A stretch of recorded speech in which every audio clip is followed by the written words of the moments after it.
Bwana mmoja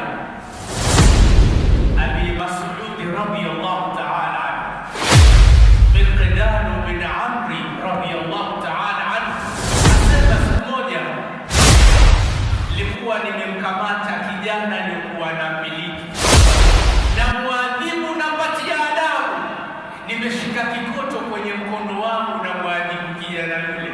Ghafla nikasikia sauti nyuma yangu yanambia, ya Aba Mas'ud. Sauti ile yataja jina langu.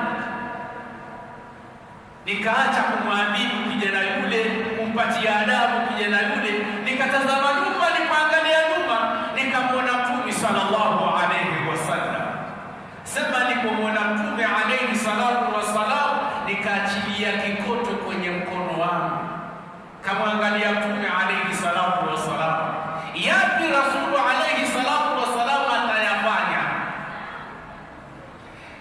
Sema nikamsikia Mtume alayhi salatu wasallam anasema maneno ambayo kwamba yaliniacha nikachukua kiapo mbele ya Mtume ya kwamba sitowahi kumwadhibu mtu yoyote kwenye ulimwengu wa Allah subhanahu wa ta'ala.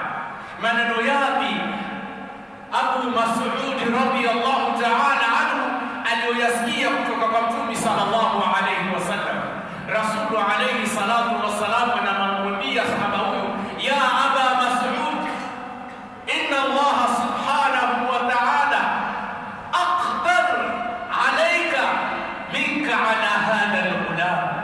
Mola tabaraka wa ta'ala ana uwezo zaidi ya kuadhibu wewe kuliko hata wewe kuwa na uwezo wa kumwadhibu kijana huyu. Mola subhanahu wa ta'ala akikataka kuadhibu, anakuadhibu sawa sawa hata kuliko wewe uwezo wako uliopewa na Allah kumwadhibu kijana huyu. Maneno